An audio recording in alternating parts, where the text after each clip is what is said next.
Hola, bienvenido a esta nueva tutoría. Recíbela y llévala también en tu dispositivo móvil o tableta. Recuerda, somos tutorías.co. Comillas.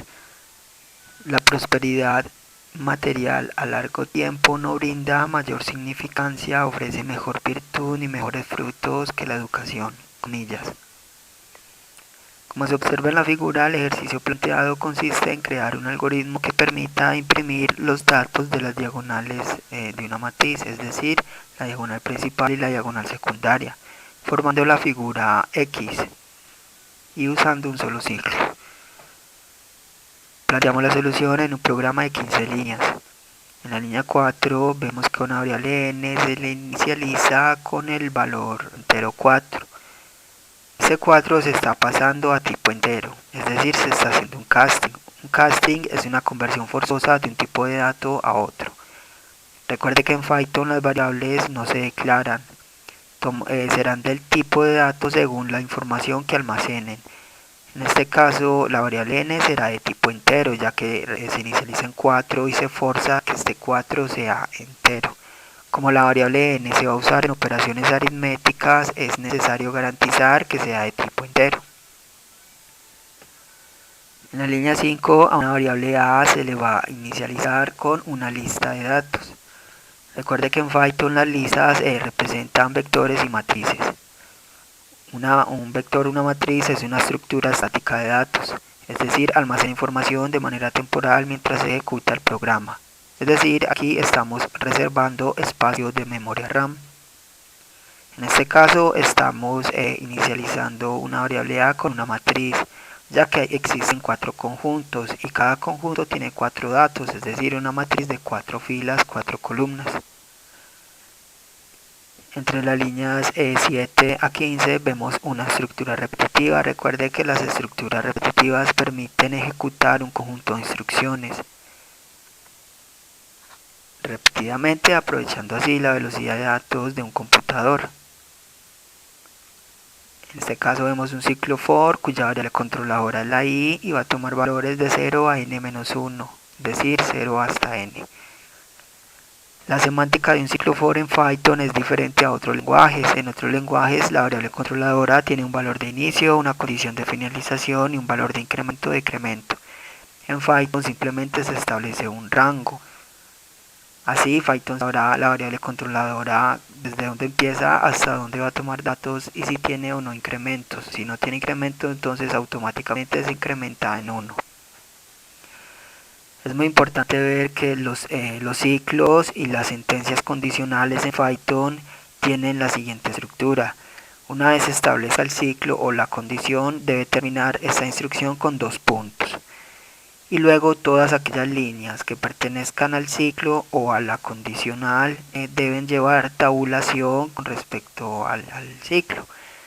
Es decir, Python no maneja bloques de líneas de código por llaves, sino por tabulación. Dentro de este ciclo for, entonces en la línea 9 usamos el método print, que lo que hace es mostrar información por consola. En este caso mostramos lo que tiene la matriz A en la posición i, i. El método print permite mostrar texto. Se puede mostrar texto o variables. Para separar el texto de las variables se usa el símbolo de suma. El texto debe ir entre comillas dobles. Y si la variable que se va a imprimir no es de tipo string, hay que convertirla, es decir, hacerle un casting a tipo string, porque el método print solamente permite mostrar texto. En este caso imprimimos un dato de una matriz, ese dato es numérico, por eso vemos que se le hace el casting a string. Y imprimimos un backslash t, que es un tabulador, es decir, un espacio largo. Recuerde que en Python, si usted desea, las instrucciones las puede terminar sin el punto y coma.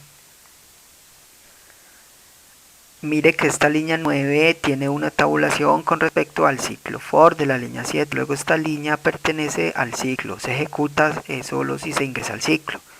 Y la condicional que vemos a continuación también pertenece al ciclo. Entonces, por tener también tabulación. Por eso entre las líneas 11 y a 15 vemos una sentencia condicional. Recuerde que las sentencias condicionales permiten tomar 2 o más caminos alternativos en un programa. En este caso la condición es si n módulo 2 es diferente a 0, entonces en caso de ser cierto, línea 12, si i es diferente a n medios, entonces en caso de ser cierto, línea 13, imprimimos la matriz en la fila, en la matriz A, en la fila I, columna n-1 menos i, y un tabulador, es decir, un espacio largo.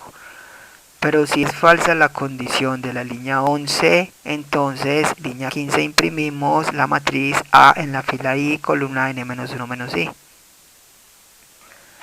Observe que las condicionales también manejan la semántica que decíamos, que una vez se establece la condición se ponen dos puntos y todas aquellas líneas que pertenezcan a la condicional deben llevar tabulación con respecto a la condicional. Por eso la línea 12, que es otra condición, pertenece a la condicional de la línea 11. Es decir, si la condicional de la línea 11 es cierta, va a ingresar a la línea 12. Y la línea 13 pertenece a la condicional de la línea 12. Es decir, si la línea 12 es cierta, va a imprimir entonces la línea 13, que es lo que estamos acá visualizando. Mire que el else no lleva tabulación con respecto al ciclo, a la condición de la línea 11. Esto indicará a Python entonces que entraremos a un else, es decir, una negación de una condicional. Y la línea 15, por tener tabulación con respecto al else, hace parte del else y no del if de la línea 11. Y el else también lleva dos puntos. Nuevamente, como sabemos que en este caso estamos imprimiendo los datos de las diagonales principal y secundaria. Sabemos que estas dos líneas se cruzan, es decir, se intersectan en un dato. Como la idea es no repetir datos, entonces por eso la condición de la línea 11. Si n módulo 2. Primero preguntamos si el orden de la matriz es cuadrado par o impar. Si es cuadrado par, es decir 4×4, 2×2, etc., no va a haber problema en imprimir el dato en la fila I, columna n-1 menos i.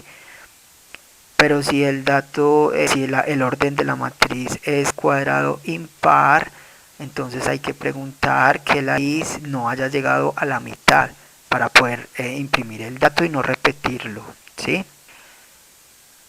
Entonces, recuerde que la instrucción n-1 menos i, esa operación aritmética me permite ir tomando los datos de la diagonal secundaria, ¿sí? Porque la diagonal principal simplemente se imprime como i, fila 0, columna 0, fila 1, columna 1, así se imprime la diagonal principal. La secundaria ya sabemos entonces cómo se genera.